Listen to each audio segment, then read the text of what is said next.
요즘 넷플릭스를 통해서 상영된 드라마, 영화 가운데 화제가 되는 것이 하나 있는데 중증외상센터라고 하는 제목의 드라마입니다. 요즘 가뜩이나 의정 갈등, 의료 대란 때문에 시끄러워서 정치권에서도 하도 인용을 많이 하고 매스컴에도 많이 등장해가지고 도대체 뭔가 저도 궁금해가지고 앞에 조금 봤는데 우리 흔히 아는 이제 뭐 교통사고를 당하거나 아니면 등산하다가 굴러 떨어져가지고 크게 다치거나 하면 가게 되는 데가 이제 응급실, 그게 특별히 중증외상센터인데 문제는 뭐냐면 이게 돈이 안 된다는 거예요. 그래서 중증외상센터를 점점 없애는 병원들이 많이 생겨나는 그런 현실 세태를 다룬 그런 영화입니다. 그래서 제가 참 오래 기억에 남았던 한 장면이 있는데 뭐냐면 이제 병원장이 의사들을 다 불러 모아놓고 지난 한 해에 이제 수익, 실적을 따지는 거예요. 병원에 여러 부서가 있는데 가장 수익을 많이 올린 부서가 어디일까요? 장례식장입니다. 장례식장. 저도 처음 알았어요. 그래서 병원들이 왜 이렇게 장례식장에 공을 들이는지를 이제 알게 됐어요. 그 이야기가 100% 실제는 아니겠지만 의사 출신 작가가 실화를 바탕으로 쓴 거기 때문에 얼추 비슷하게 맞을 텐데 수익률을 가장 많이 올린 데가 장례식장이래요. 두 번째는요, 주차장입니다. 세 번째는요, 식당입니다. 그 중증외상센터는 꼴찌예요. 여기는 아예 수익을 못 내. 지난 한 해 동안 마이너스 4억입니다. 그러니까 병원의 일부 의사들이 수지타산이 안 맞으니까 이 중증외상센터를 아예 축소를 시키든지 아예 없애자는 거예요. 그래서 우리가 뉴스에서 왜 응급하는데 뭐 뺑뺑이 도느냐고 막 2시간, 3시간을 돌았다. 저 전라도에서 다쳤는데 저 강릉까지 갔다 뭐 이런 얘기 막 나오는 이유가 그런 중증외상센터들이 잘 구성이 안 되는 거죠. 근데 그 중증외상센터의 의사, 이 주인공이죠. 그 의사가 하는 대사 가운데 이런 말이 있어요. 그럼에도 불구하고 그 외상센터가 마이너스 적자를 기록하는 팀임에도 불구하고 유지가 돼야 합니다. 왜냐하면 이곳은 사람을 살려내는 것이기 때문에. 병원의 본질이 뭐냐 이거예요. 병원의 본질이. 병원이라고 하는 것은 사람을 고치고 생명을 살려내는 것이기 때문에 이것이 유지가 되어야 한다는 거죠. 제가 그 이야기를 들으면서 교회의 본질도 한번 생각해 보게 됐습니다. 교회의 본질이 뭘까? 결국 교회는 사람의 생명을 살려내는 것인 줄 믿어야 합니다. 때로는 많은 재정이 투입이 되어야 하고 우리의 많은 시간과 관심이 소요되어야 하고 때로는 내가 많이 희생하고 양보해야 하지만은 그럼에도 불구하고 우리가 집중하고 더 열정을 가지고 투자해야 할 것은 뭐냐? 사람을 살려내는 일입니다. 왜? 그게 교회의 본질이기 때문에. 왜 우리가 교회의 집사와 권사와 장로와 목사로 부름을 받았냐 말이죠. 우리가 단순히 나 혼자 저 천국 가기 위함이라면 죽기 1분 전이라도 나 예수님 믿어요. 그럼 천국 갈 수 있어요. 병원에서 사역하는 원목들 많이 계신데 그 원목들 간증 들어보면 일평생 예수 안 믿다가 마지막 숨을 거두기 전 1분 전에 예수님을 영접하고 천국 간 사람이 많아요. 근데 왜 우리는 이렇게 미리 부르셔서 이 거룩한 직분을 맡기셨느냐? 이건 나 혼자 천국 가기 위함이 아니라 나를 통하여 다리 삼으시고 나를 통하여 많은 사람의 생명을 살려내라고 우리를 부르신 줄 믿습니다. 그게 우리 교회의 본질이요, 우리의 직분의 본질, 우리의 사역의 본질이다 그 말이죠. 감사하게도 너무 당연하고 너무 본질적인 것인데 이 주님 맡겨진 사명을 감당하다 보면 우리에게 놀라운 표적들이, 기적들이 나타납니다. 그래서 2025년 교회 표어를 전도하며 표적을 경험하는 교회라 이렇게 정했어요. 전도하는 것만으로도 감사한 일이고 전도하는 것만으로도 감격스러운 일인데 그 전도하는 자리에 전도하는 순간에 하나님께서 은혜를 베푸셔서 놀라운 표적을 경험하게 한다 그 말이에요. 특별히 2025년에 우리가 함께 전도하면서 수많은 표적의 간증거리가 생겨나기를 바랍니다. 특별히 요한복음에 보면 예수님이 일으키신 7가지의 표적이 등장합니다. 우리가 전에도 여러 번 살펴보았던 말씀들이지만 특별히 전도라고 하는 주제, 이 생명을 구원하는 일에 대한 주제를 가지고 이 7가지의 표적을 앞으로 살펴보려고 합니다. 오늘 그 첫 번째 시간인데 우리가 잘 아는 물로 포도주를 만드신 표적의 이야기입니다. 자, 시작은 이렇게 되죠. 우리 1절, 2절 한번 보겠습니다. 1절, 2절 시작. 사흘째 되던 날 갈릴리 가나에 혼례가 있어 예수의 어머니도 거기 계시고 예수와 그 제자들도 혼례 청함을 받았더니. 여기 2절에 보니까 예수와 그 제자들도 혼례의 청함을 받았더니 이렇게 되어 있잖아요. 예수님과 제자들을 청한 사람, 초대한 사람이 있다는 거예요. 그게 누굴까? 이제 성경학자들은 그런 것들을 연구를 많이 합니다. 여기 본문에는 직접적으로 누가 초청했는지가 나오지 않으니까 도대체 누가 초청해서 예수님은 이 혼인잔치에 오게 되었을까? 크게 두 가지 의견이 있는데 하나는 뭐냐면 그 1절 후반부에 보니까 예수의 어머니도 거기 계시고 그랬어요. 예수님의 어머니 마리아가 이미 와 계셨다 그 말이죠. 그러니까 그 마리아, 예수님의 어머니 마리아와 이 혼인잔치의 주인 되는 혼주와 친척지간이 아니었을까 그렇게 생각합니다. 그러니까 당연히 예수님과도 친척이겠죠. 그러니까 친척의 혼인잔치니까 오라고 초대를 한 것이다 라고 하는 의견이 있습니다. 일리가 있죠. 또 다른 하나의 의견은 뭐냐면 그 앞에 이야기에 관심을 갖는 거예요. 사흘째 되던 날 갈릴리 가나에 그랬어요. 사흘째 되던 날. 그러면 어떤 일이 있고 사흘이 되었다는 얘기입니까? 바로 그 앞에 사건인데 요한복음 1장 후반부에 무슨 이야기가 나오냐면 빌립이 나다네엘이라고 하는 사람을 전도를 해요. 야, 내가 그리스도를 만났어. 내가 메시아를 만났어. 너도 와봐. 그래가지고 나다네엘을 전도해서 예수님을 만나게 했더니 나다네엘도 예수님을 영접하게 되는 사건입니다. 그 일이 있고 사흘째 되었을 때에 갈릴리 가나에서 특별히 이렇게 묘사를 하잖아요. 이 말은 가나라는 동네가 여기 말고 또 있다는 거예요. 딴 데도 가나라는 동네가 있기 때문에 그 동네와 구분 짓기 위해서 갈릴리 가나라는 표현을 쓴 겁니다. 그런데 요한복음 21장에 보면 부활하신 예수님이 베드로에게 나타나서 그 빈배를 물고기로 가득가득 채우잖아요. 그때 베드로 혼자 있었던 것이 아니라 베드로와 여러 제자가 있는데 그 중에 하나가 바로 나다네엘입니다. 근데 나다네엘을 소개하면서 뭐라고 기록하고 있냐면 갈릴리 가나 사람 나다네엘 이렇게 소개를 해요. 그러니까 나다네엘이 어디 사람이에요? 갈릴리 가나 사람이에요. 그래서 성경학자들은 말하기를 나다네엘이 예수님을 만나고 너무 감격이 있었는데 3일이 지난 후에 자기 동네 잔치가 벌어졌을 때 예수님을 초청한 것이다. 이렇게 보는 의견도 있습니다.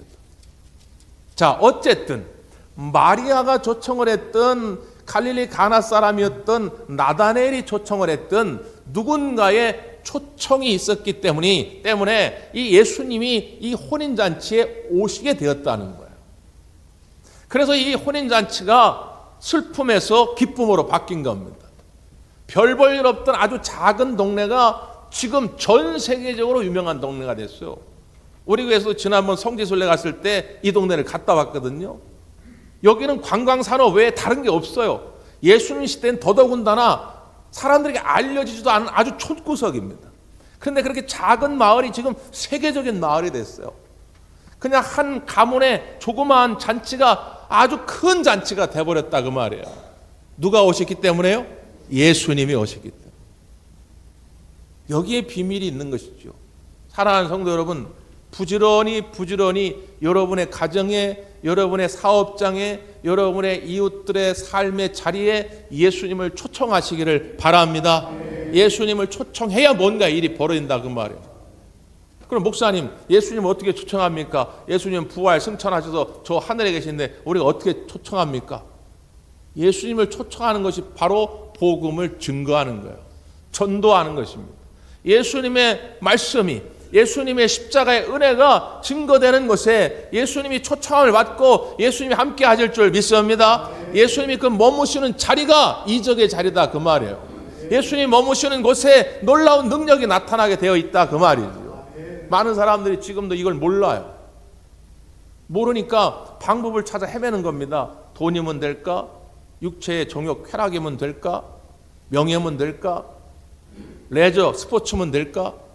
찾고 있지만 못 찾는 거예요. 헤매고 있는 거예요. 그러니까 여러분이 알려주셔야 한다 그 말이에요. 여러분이 가서 예수님을 그의 마음속에, 그의 삶의 자리에 초청하게 될 때 그의 인생이 놀라운 변화를 경험하게 될 줄 믿습니다. 어떤 변화가 일어납니까? 자, 3절은 이렇게 되어 있어요. 3절 시작. 포도 떨어진지라 예수의 어머니가 예수에게 이르되 저들에게 포도주가 없다 하니. 포도주가 떨어진지라 이렇게 되어 있어요. 부족함이 생겼다는 거예요. 결핍이 생겼다는 거예요. 여기 앉아있는 계신 분 가운데 인생에 결핍이 없는 분은 없어요. 여러분 볼 때 저분은 참 생긴 것도 온화하게 생기고 만나면 항상 웃고 말이죠. 저 사람 내가 볼 때 좋은 위치에 있고 돈도 많아 보이고 저 사람 인생에 결핍이 없을 것 같죠? 천만의 말씀이다 말이죠. 우리의 인생은 다 떨어지는 순간이 있다 그 말이에요. 떨어지는 내용이 있다 그 말이에요. 지금 이 혼인잔치에는 가장 중요한 것 중에 하나가 포도주입니다. 음식과 포도주는 잔치에서 없어서는 안 되는 거예요. 우리나라야 물이 좋으니까 옛날에 그냥 냇가 가서 아무 물이나 퍼서 먹었지만 이 팔레스타인 지역은 그렇게 물을 먹을 수 있는 지역이 아닙니다. 그래서 거의 음료 대신해서 이 포도주를 먹는데 이것이 떨어지면 음식도 계속 먹을 수가 없어요. 잔치의 흥도 떨어집니다. 근데 이 중요한 요소가 떨어진 거예요. 그때 누가 나섭니까? 마리아가 나선 것이죠. 마리아가 이 문제를 끌어안고 예수님께 나와서 내용을 아랜 거예요. 여러분, 어느 곳이나 문제를 일으키는 사람이 있고 문제를 해결하는 사람이 있어요. 희한하게 별일도 아닌데 사소한 거 가지고 자꾸 시비를 걸어가지고 가정을 불화에 빠뜨리게 하고 직장을 소란스럽게 만들고 교회를 자꾸 어지럽히게 하는 문제를 일으키는 사람이 있어요. 근데 문제를 반대로 해결하는 사람이 있어요. 여러분은 어떤 종류의 사람입니까? 바라기는 문제를 자꾸 일으키는 사람이 아니라 문제를 해결하는 분들이 되시기를 바랍니다. 문제를 해결하려면 어떻게 해야 돼요? 예수님께 그 문제를 끌어안고 나오는 거예요. 예수님, 떨어졌습니다. 부족해졌습니다. 우리 가정에, 우리 일터에, 우리 학교에, 우리 교회에 이것이 부족해졌습니다. 그걸 끌어안고 나와서 예수님께 아뢰는 사람이 있어야 한다 그 말이에요. 그랬더니 예수님께서 뭐라고 답변하십니까? 자, 4절 보세요. 4절 시작. 예수께서 이르시되 여자여 나와 무슨 상관이 있나이까? 내 때가 아직 이르지 아니하였나이다. 언뜻 들으면 예수님이 좀 냉정하게 거절하는 것처럼 보이지요. 여자여 나와 무슨 상관이 있나이까? 여자여는 우리말로 번역해서 조금 예의 없어 보이지만 원문을 보면 그런 뜻은 아닙니다. 오히려 귀나이, 여자를 높이는, 우리 식으로 굳이 바꾼다면 여사님 뭐 그런 뜻인데 나와 무슨 상관이 있나이까? 거절한 이유가 뭐예요? 아직 내 때가 이르지 아니하였네. 지금 주님이 이적을 베풀 때가 아직 이루지 않았다는 거예요. 여러분, 예수님도 하나님의 창조 질서를 존중하며 사신 분입니다. 예수님이 갈릴리 호수를 건널 때 틈만 나면 물 위로 걸으신 분이 아니에요. 보통 때는 배를 타고 건너신 거예요. 사람이 물에 들어가면 가라앉는 게 하나님의 질서이기 때문에 당연한 거죠. 특별히 제자들의 물에 빠져 죽기 일보 직전이기에 무리를 걸어가신 것 뿐이지 항상 무리를 걸으신 게 아니다 그 말이에요. 그러니까 지금 이 상황 속에서 지금 예수님이 기적을 있을 때가 아니에요. 아니 그래서 포도주가 떨어졌으면 뭐 구할 수 있다면 옆집에 가서 꺼올 수도 있는 거고 시장이 가깝다면 돈 주고 사올 수도 있는 거고 뭐 그런 방법도 있는 거예요. 그러니까 아직 때가 이르지 아니했다는 거예요. 그런데 어머니 마리아는 개의치 않고 준비를 시킵니다. 어떻게 준비를 시킵니까? 그 다음 절 5절에 이렇게 되어 있어요. 그의 어머니가 하인들에게 이르되 너에게 무슨 말씀을 하시든지 그대로 하라 말씀합니다. 너에게 무슨 말씀을 하시든지 그대로 하라. 이게 주님의 때를 기다리는 자의 준비 태세예요. 그대로 하는 거예요. 여러분이 정말로 기적을 맛보는 삶을 살기를 원한다면 2025년 우리 교회가 전도하며 표적을 경험하는 교회가 되기를 원한다면 주님이 하라는 그대로 하면 됩니다. 그대로 할 때에 놀라운 주님의 역사가 나타날 줄 믿습니다. 그거 해봤던 건데, 지난번에도 기도했는데, 노력했던 건데, 지난 10년, 20년, 30년 또 했는데 그게 안 됐던 건데, 그러면 평생 안 되는 거예요. 그냥 그런 인생 계속 안 되는 인생이 되는 거예요. 지금까지 나의 신고한 노력과 의지로 안 됐을지라도 주님이 말씀하실 때에 주여 내가 순종하겠나이다. 주님 말씀하시는 대로 내가 행하겠나이다. 이런 마음의 준비를 가지고 있을 때 주님의 기적의 때가 임할 줄 믿습니다. 그러니까 예수님의 마음이 지금 바뀐 거예요. 아까 분명히 이게 이제 몇 분 전인지 1시간 전인지는 몰라요. 여기 시간은 안 나와 있으니까. 어쨌든 지금 시간의 흐름이 계속 되는데 분명히 아까까지는 마리아에게도 아직 내 때가 안 됐다라고 말씀하셨는데 예수님이 이제 태세 전환을 한 거예요. 입장이 바뀐 거예요. 그러면서 하인들을 불러 모읍니다. 그래서 정결 예식을 위해서 있었던 그 물 항아리. 이 중동 사람들은 남의 집에 들어가면 그 모래 사막에 많은 오물들이 묻기 때문에 반드시 손과 발을 닦아야 돼요. 그래서 문 앞에 항상 물 항아리를 두는 거예요. 이 정결함을 위해서. 근데 거기에 물을 채우라는데 이런 표현을 예수님이 합니다. 자, 7절, 8절 보세요. 7절, 8절. 시작. 예수께서 그들에게 이르시되 항아리에 물을 채우라 하신즉 아기까지 채우니 이제는 떠서 연회장에게 갖다 주라 하심에 갖다 주었더니 항아리에 물을 채우라 하신즉 아기까지 채우니 그랬어요. 또 연회장에 갖다 주라 하심에 갖다 주었더니. 여러분 이게 이적의 비결이더라 그 말이에요. 2025년 우리 대광교회가 주님의 표적을 경험할 수 있는 방법은 이 방법밖에 없어요. 물을 채우라 그러니까 아기까지 채운 거야. 아기. 예를 들어서 하인들도 처음에는 그래도 예수님 어머니 마리아가 하라고 그랬으니까 또 저 예수라고 하는 분이 누군지는 잘 모르지만 대단한 분 같으니까 한번 해보자. 물을 채워. 한 반쯤 채웠는데도 뭐 아무런 변화가 없어. 그럼 멈출 수 있잖아요. 근데 이 하인들이 아기까지 채웠다 그 말이에요. 그리고 갖다 주라. 아니 뭔가 포도주로 바뀌어가지고 딱 보기에도 때깔도 좋고 말이죠. 향도 좋고 야 이거 대단하다 할 텐데 그게 아니에요. 그냥 물을 갖다 주라는 거예요. 근데 갖다 주는 거예요. 우리 주님은 우리의 삶에 이런 태도를 원합니다. 제가 늘 강조하지만 신앙생활에 기적을 경험하려면 쓰리기를 잘해야 한다. 쓰리기. 첫째는 뭐라고요? 기도. 두 번째는요? 기대. 세 번째는요? 기다림.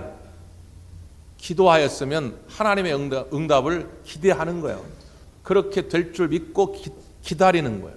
근데 기도하고 기대까지는 잘했다가 기다림에 실패해서 응답을 경험하지 못하는 분들이 많아요. 여러분 포기하지 말고 기도하였거든 기대하시고 기대하였거든 기다릴 줄 알기를 원합니다. 기다릴 때 그 다음에 어떤 일이 벌어져요? 기적이 나타난다. 이 네 가지의 길을 잘 이 단계별로 이해하실 수 있어야 돼요. 그래서 오늘 이 하인들도 주님 말씀에 순종해서 갖다 주는 거예요. 그랬더니 놀라운 정말 맛있고 극산품의 포도주가 나타났더라 그 말이죠. 어떤 미국의 청년이 해병대에 지원을 하게 됐습니다. 해병대에 들어가서 낮에 아주 고된 훈련을 받고 저녁에 이제 부대로 들어와서 쉬게 되는데, 거기 있는 이제 부대원들이 그냥 온갖 욕설, 그리고 막 음담패설, 그리고 막 서로를 막 멸시하고 조롱하는 이야기들, 막 그런 이야기들만 해요. 너무 이제 육신적으로 피곤하니까. 이 청년은 그게 견디기 어려운 거예요.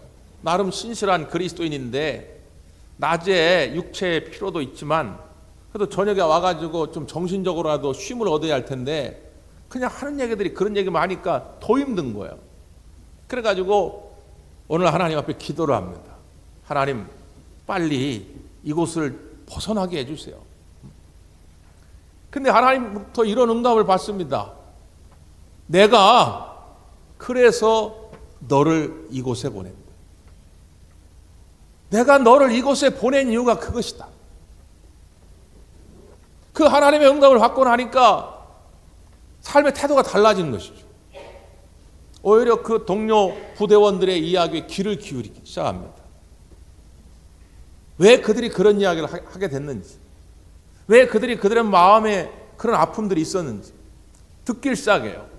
그랬더니 점점 부대원들이 자기한테 와서 인생 고민 상담을 하더라는 거예요. 그러면서 그 부대를 떠나기까지 7명의 부대원들에게 복음을 증거하고 나왔다는 겁니다. 달라스 신학교의 총장을 영임했던 찰스 스윈들 목사님의 간증이에요. 이 목사님이 젊은 시절 해병대에서 직접 경험했던 일을 소개하면서 이런 고백을 합니다. 내가 하나님께 받은 소명을 확신했던 그 자리는 바로 그 부대였다. 부대. 내가 왜 하나님 앞에 구원함을 받았는지, 내가 왜 목사로 부름을 받았는지, 하나님께 부름받은 그 소명을 확실히 있게 경험했던 곳이 바로 그 부대였다는 거예요. 오늘 내가 마리아처럼 혹은 이 나다나엘처럼 예수님을 초청해서 내 가정을 살리고 내 형제와 이웃을 살려야 할 텐데 잘 안 되거든요. 내 뜻대로 잘 안 됩니다. 오히려 살리고자 하는 나를 더 멸시하고 나를 더 대적하고 나를 더 핍박할 수 있어요. 아유, 하나님 다 귀찮습니다. 나도 해볼 만큼 해봤는데 이제 포기해야 되겠습니다. 아니요. 여러분, 그 일을 위해서 여러분을 거기에 보내셨다고 하는 사실을 잊지 마시기를 바랍니다. 여러분의 가정을 살리려고, 여러분의 일터를 살리려고 여러분을 그 자리에 보내셨다는 거예요. 여러분이 그 자리를 뛰쳐나오면 그 사람들은 살아갈 방법이 없어요. 생명을 구원해낼 방법이 없다 그 말이에요. 내가 있어야 그들을 살릴 수 있다라고 하는 이 소명의식이 있을 때 오늘 하나님의 이적이 여러분의 삶의 자리에서 나타나게 될 줄 믿습니다. 오늘 이 연회장이 이 포도주를 맛보고 하는 감탄사를 보십시오. 그가 뭐라고 감탄을 합니까? 10절 한번 보실까요? 10절 시작.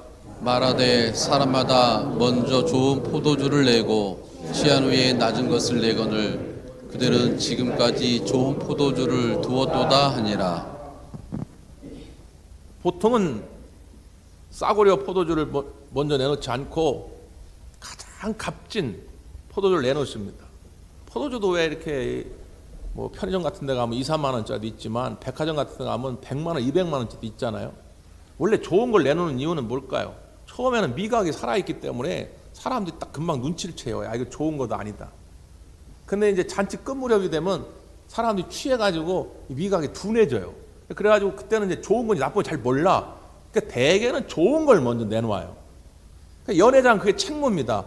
포도주가 떨어졌는지 안 떨어졌는지 챙기고 또 좋은 거를 먼저 내놓고 자기가 봐서 질 좀 떨어지는 거를 나중에 내놓고 이 순서도 정하고 이게 연회장의 책임인데 연회장이 맛을 보니까 이상한 거예요. 그래서 혼주 신랑을 부릅니다. 신랑한테 아니 왜 당신은 말이지 처음에 좋은 걸 내놓고 나중에 나쁜 걸 내놔야지 왜 나쁜 걸 먼저 내놓고 지금 끝 무렵에 이 좋은 걸 내놓냐고 이해를 못 해가지고 이야기를 하는 거예요. 여러분 여기에 놀라운 우리 주님의 그 은혜의 비결이 있지 않습니까? 우리 주님은 우리의 삶을 점점 더 좋아지게 하시는 분인 줄 믿습니다. 고린도후서 4장에 보면 사도 바울은 이런 고백을 해요.